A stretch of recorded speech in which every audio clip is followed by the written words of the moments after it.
Pathmonk is the intelligent tool for website lead generation. With increasing online competition, over 98% of website visitors don't convert. The ability to successfully show your value proposition and support visitors in the buying journey separates you from the competition online.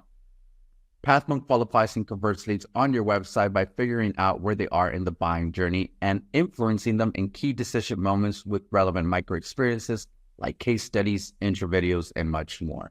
Stay relevant to your visitors and increase conversions by 50%. Add Pathmonk to your website in seconds. Let the AI do all the work and get access to 50% more qualified leads while you keep doing marketing and sales as usual. Check us on pathmonk.com. Welcome to today's episode. Let's talk about today's guest. We have Laurel Barrette from Marketing Coordinator there at Rendezvous Workspace. How are you doing today, Laurel? Great. Awesome. Hey, well, it's great to have you on. We're discussing a little bit about Rendezvous Workspace, NFS technology. So in your own words, tell us a little bit more how it works so that way our listeners can get a good understanding. Absolutely. And thanks so much for having me here today. I appreciate it. So we're a hospitality and space management software solution provider. I myself am really focused on our core product, which is space management side of the company, and that's the Rendezvous Workspace platform. We're a global company with nearly 30 years of experience. And one of the things I really like about NFS is the long tenure of a lot of our senior staff and leadership, which really helps, have that continuity of relationships, both internally within the team, but then also externally with our clients, because we have a lot of really long-term clients as well. And finally, one thing that we are really, proud of is our strategic partnerships with leading hardware and software providers. We work with Microsoft and Crestron, and that kind of helps us to provide an even more comprehensive enterprise class solution. Okay, interesting. All right, perfect. And so that way our listeners who are tuned in then can get a good understanding there of Rendezvous Workspace. What would you say is that key problem then that you guys have to solve for clients?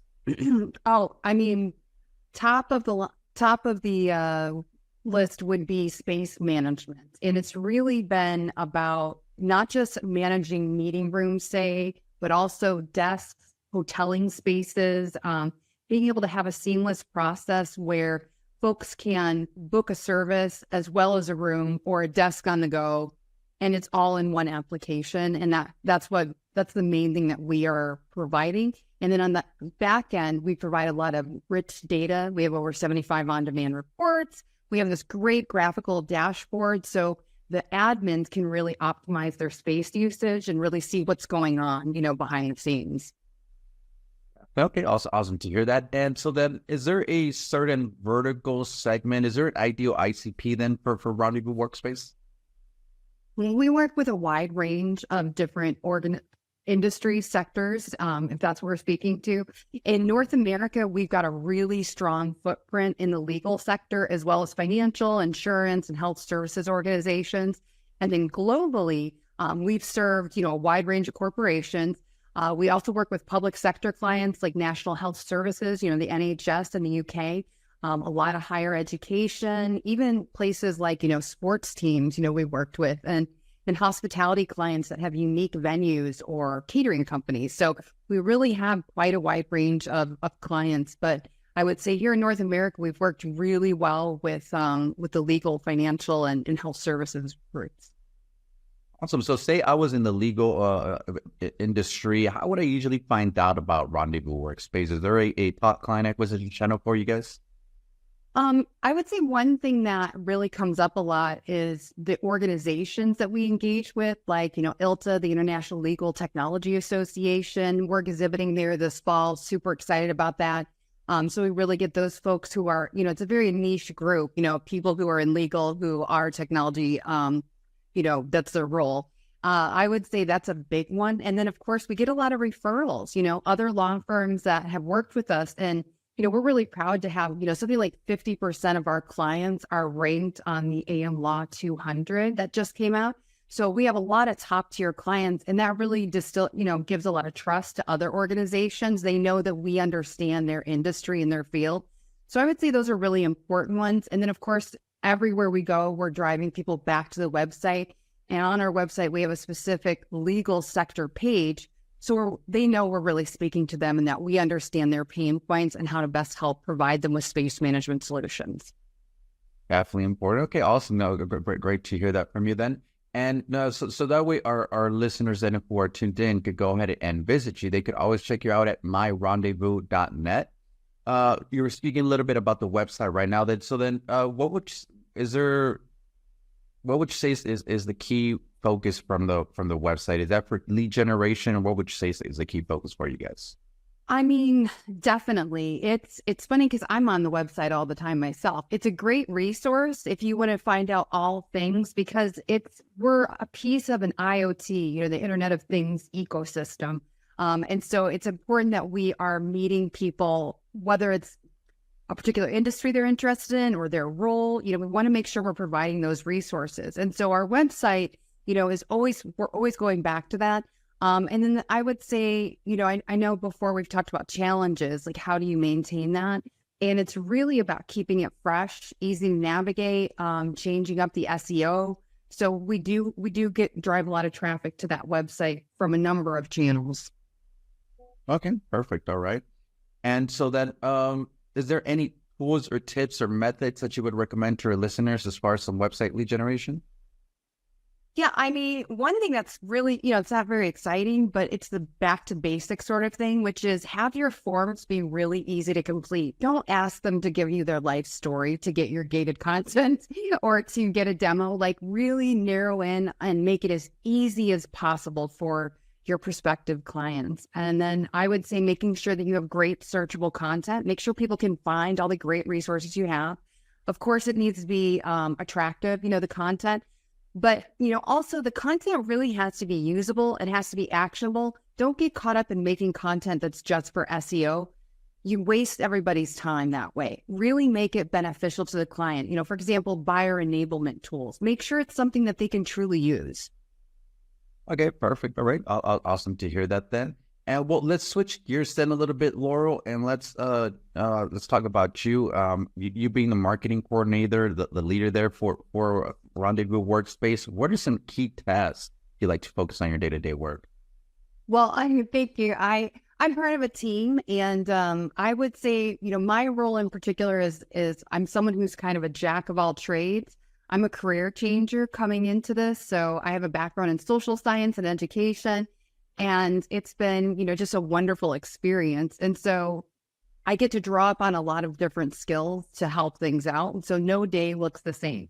However, I will say I'm on LinkedIn a lot, particularly in the B2B space. LinkedIn is where it's at. Like that's the number one social media platform when you're in the business to business space. And so I'm engaged on that a lot, supporting some executives and our sales folks, making sure that they've got content that's fresh each week, that's relevant to their region, and appropriate, for our branding as well as for their voice. So that's a big one. Of course, email marketing. I do some graphic design as well.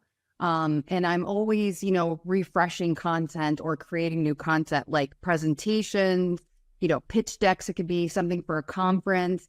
Like just today, I took something that was a blog article and I turned it into a graphic that we can then deploy on LinkedIn to get new interest in that content on ESG, which is really popular topic globally and especially, throughout Europe. So, that's kind of just, a little something that we do. And one of the things I really like to do is I work closely with our salespeople and our CRO. And that helps to ensure that our content is highly relevant, that it's also practical. If something's really pretty, but it's not something they can use readily, it's not useful to them or the prospect, well, it doesn't matter that it's pretty. And so really making sure that you understand your internal audiences as well as those external audiences. Okay, perfect. All right, awesome. Great to hear that then. And you were mentioning, you're really social there on LinkedIn. Is that your preferred channel to stay up to date with all the news, trends, strategies in the marketing world, or is there another channel that you like to go with? I use LinkedIn a lot, and I do get a lot of great information out of there, but I'm also kind of an old school nerd, and I love taking classes, and I do read some blogs as well, but like I take, like for graphic design, I really leverage Skillshare a lot. That was a great tool to level up my skills. And then with marketing, I've been taking courses on Coursera and like digital marketing or, foundations of marketing, like trying to get the foundational stuff as well as the practical actionable side. So it's kind of a mix of different places. I really like to learn. And I think that's really important in this field, to be curious and to find what do you like to learn? I've tried podcasts. I've sampled a little bit of everything myself. That's super important. All right. Love it. Love that. And for our listeners as well. Then let's jump into our next section here, Laurel, which is our rapid fire question rounds. Are you ready for them? I hope so. All right. Perfect. First up, Laurel, then what is the last book that you read? Oh, that's pretty easy. I just finished up the audiobook version of Atomic Habits, and I would highly recommend it. I'm already ready to reread it again because it was just so impactful. And one of the biggest takeaways that I really liked, and I think really applies to our area, is to focus on making tiny adjustments for, small changes that can lead to lasting improvements. And so instead of thinking like, oh my gosh, how do I, get this campaign go from 10% open rate to 90% open rate? Okay, what could you do to move the needle just a little bit and really focus on that and learn from that and go from there? And it's a great book for any kind of habits, for personal habits, health, exercise, that kind of thing. But it's completely relatable for work, as well, for productivity. Okay, awesome. Right there for our listeners. Next up is, if there would be no boundaries in technology, what would be that one thing that you want to have fixed for your role as a marketer today? So when you say technology, I automatically was like, well, the AI robots, right? Like clearly they're coming soon and they will be quite helpful. I just want them to always hear anywhere I speak that I am a friend, and I'm super excited. No, but in all seriousness, what I would love is to have the ability to really dig deeper into our buyers, into our audience, really understand the underpinning psychologically of the process.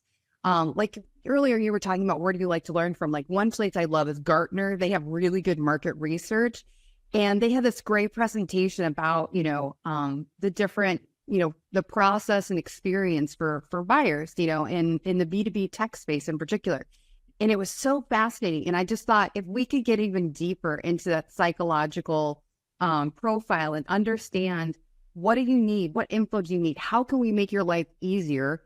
Both in terms of our product, of course, but as a marketer, how do I make it as easy as possible for you to receive information that's relevant to you, that's going to be meaningful, that you feel you can act on, that you'll feel a sense of like, hey, I can trust these guys and they know what they're doing. Just understanding that psychological piece even deeper than your traditional buyer persona. I feel like AI is somehow going to be able to do that. And so I'm excited for the future.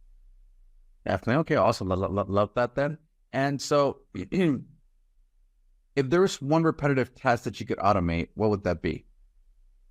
I think it's got to be data hygiene. Data is so important in our world today for making informed decisions. And yet your data is only as good as how clean it is, right? So having a better process for maintaining it is so important. Like we have tools in place that, that we use for our data maintenance, but man, it'd be great if the robots could come help. That would be wonderful. Definitely. That'd be awesome. Great to hear that. And so, you have a lot of experience already in the marketing world, but what would be that one thing that you would recommend yourself if you were to restart your journey as a marketer today? I think that your process of becoming a marketer, or continuing, I think, learning is really important. But I would say that one thing you've got to really focus on beyond, graphic design or marketing and all that is communication, really good communication.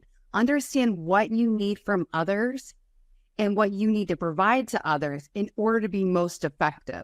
Asking the right questions to make sure, like, what do you really want this flyer, to do? Like, what do you envision design wise? What do you, what's the audience? Like, what are you hoping for?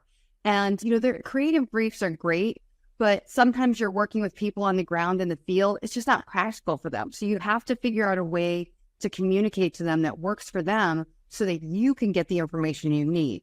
And that's one thing I think is really important, is to look at, like, if somebody in sales asked me to create something, I look at them as my internal clients.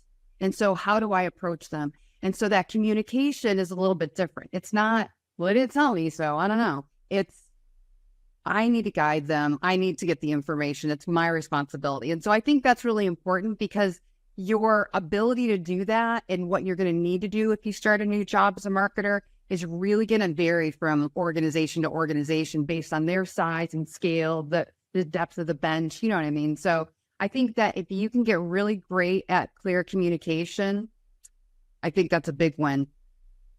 Definitely would agree with you. Love that. Some good advice there, not just for yourself, but for our listeners. So thank you so much for sharing that. And well, Laurel, we are coming to the end of the show here today. But before we do end, I do want to give you the last word. Say someone forgets everything about the interview today. What is that one thing they should remember about Rendezvous Workspace? Oh, wow. That's a good question. It is a seamless, well-integrated space management solution that can work with small and enterprise organizations. Love it. And to our listeners, you could always check them out at myrendezvous.net. Laurel, thank you so much for being on with us today. Do appreciate it. And to our listeners as well, thank you so much for tuning in. And I'm looking forward to our next episode at Path Monk Presents. Thanks a lot, Laurel. Thank you.